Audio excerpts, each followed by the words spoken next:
Hello everyone, আসসালামু আলাইকুম। আজকের ভিডিওতে আমি আপনাদেরকে দেখাবো একটা আইফোন কবে তৈরি করা হয়েছিল এবং সেই আইফোনটা কতদিন ধরে ইউজ করা হয়েছে সেটি আপনি কিভাবে দেখবেন। সেকেন্ড হ্যান্ড ফোন কেনার আগে আপনাকে অবশ্যই এগুলো চেক করে কিনতে হবে, কারণ একটা ফোনের বয়স যত বেশি হবে সেই ফোনটার ব্যাটারি হেলথ তত দ্রুত কমার সম্ভাবনা থাকে। তাই সেকেন্ড হ্যান্ড ফোন কেনার আগে এগুলো চেক করে কিনতে হয়। যারা অলরেডি কিনে ফেলেছেন এবং এই ভিডিওটা দেখছেন তারাও চাইলে দেখতে পারেন যে আপনার আইফোনটি কবে তৈরি করা হয়েছে এবং কতদিন ধরে ব্যবহার করা হয়েছে। তাহলে চলেন আমরা মোবাইল স্ক্রিনে যাই এবং দেখি এটা কিভাবে চেক করতে হয়। সর্বপ্রথম আপনারা এখান থেকে সেটিংসে চলে যাবেন। সেটিংসে চলে যাওয়ার পর একটু স্ক্রল করে নিচে নামবেন। এখানে দেখতে পাচ্ছেন জেনারেল নামে একটি সেটিং আছে, এখানে চলে যাবেন। এখানে চলে যাওয়ার পর এই যে এখানে দেখতে পাচ্ছেন অ্যাবাউট, এখানে একটি ক্লিক করে দিবেন। এখানে ক্লিক করার পর এই যে এখানে দেখতে পাচ্ছেন সিরিয়াল নাম্বার আছে, এই সিরিয়াল নাম্বারটাকে আপনারা কপি করে নেবেন। এই সিরিয়াল নাম্বারটাকে কপি করার পর আপনারা এখান থেকে বের হয়ে যাবেন। এখান থেকে বের হয়ে আপনারা যে কোনো একটা ব্রাউজারে যাবেন, ক্রোম ব্রাউজার বা সাফারি ব্রাউজার। আমি এখানে ক্রোম ব্রাউজার থেকে আপনাদেরকে দেখাচ্ছি। আমি এখানে ক্রোম ব্রাউজারে ঢুকবো। ক্রোম ব্রাউজারে ঢোকার পর আমরা এখানে সার্চ করব sndep.info। দেখেন আপনাদের বোঝার সুবিধার্থে এটা আমি স্ক্রিনে বড় করে লিখে দিলাম, আপনারা এটাই লিখে সার্চ করবেন। তো আমি এখান থেকে সার্চ করলাম। সার্চ করার পর এই যে এখানে আপনারা ওইটা পেস্ট করে দিবেন, অর্থাৎ সিরিয়াল নাম্বারটাকে আপনারা এখানে পেস্ট করে দিবেন। তো আমি এখানে এটাকে পেস্ট করে দিলাম। পেস্ট করার পর এই যে এখানে দেখতে পাচ্ছেন চেক নামে একটি বাটন আছে, এখানে ক্লিক করে দিবেন। এখানে ক্লিক করার পর এই যে ডিটেইলস এখন এখানে দেখা যাবে। তো এই যে আইফোন 11 এটা, তারপর মডেল নাম্বার দেওয়া আছে।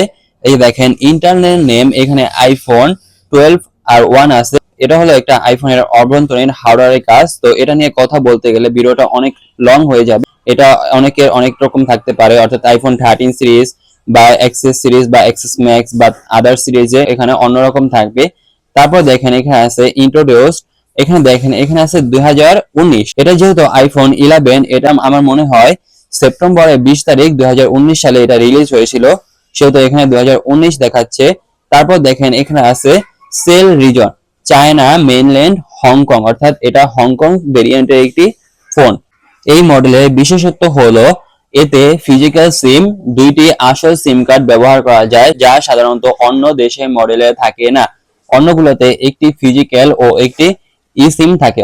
তারপর দেখেন এই যে এখানে দেখেন ম্যানুফ্যাকচারিং ইনফরমেশন আছে। এখানে দেখেন manufacturing place China, Shanghai, Pegatron প্রোটেক, অর্থাৎ এই ফোনটি চীনের সাংহাইয়ের প্যাগাট্রন প্রোটেক ফ্যাক্টরিতে তৈরি হয়েছে। অ্যাপল সাধারণত এখানে ফোন অ্যাসেম্বল করায়, অর্থাৎ এটি একটি অথেন্টিক ফ্যাক্টরি থেকে আসা অরিজিনাল আইফোন।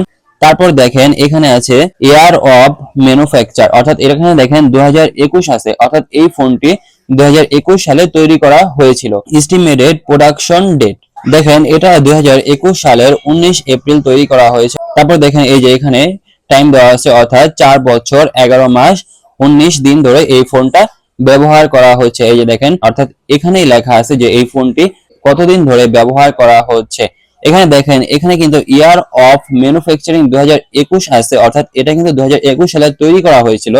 আর এই যে এখানে দেখেন ইন্ট্রোডিউসড 2019 আছে, অর্থাৎ এই ফোনটি 2019 সালের 20 সেপ্টেম্বর রিলিজ হয়েছিল আর এই ফোনটা তৈরি করা হয়েছিল অর্থাৎ 2021 সালে ছিল। তারপর দেখেন এখানে কালার আছে পার্পল, ক্যাপাসিটি আছে অর্থাৎ 128 জিবি এটা লেখা আছে। তো এখানে এইটুকুই আছে। তারপর আমি আপনাদেরকে দেখাই, এই যে দেখেন উপরে লস্ট স্টলেন এখানে সবুজ সংকেত দেখাচ্ছে, যার মানে হলো এই ওয়েবসাইটে ডাটাবেসে আপনার ফোনটি হারিয়ে যাওয়া বা চুরি হওয়া হিসেবে নথিভুক্ত নেই। মানে এই ফোনটা হারানো বা চুরি করা ফোন এই হিসাবে কোনো নথিভুক্ত নেই। নিয়মিত এরকম আইফোনের টিপস এন্ড ট্রিক্স এর ভিডিও পেতে আমাদের এই চ্যানেলটিকে অবশ্যই সাবস্ক্রাইব করে রাখবেন এবং এই ভিডিওটি যদি আপনি ফেসবুক পেজ থেকে দেখে থাকেন তাহলে আপনি অবশ্যই ফেসবুক পেজটিকে একটু ফলো দিয়ে রাখবেন, কারণ আমি নিয়মিত এরকম আইফোনের টিপস এন্ড ট্রিক্স এর ভিডিওগুলো আপনাদের মাঝে শেয়ার করে থাকি। আজকের এই ভিডিওটি যদি আপনাদের কাছে ভালো লাগে অবশ্যই ভিডিওতে একটি লাইক দিবেন।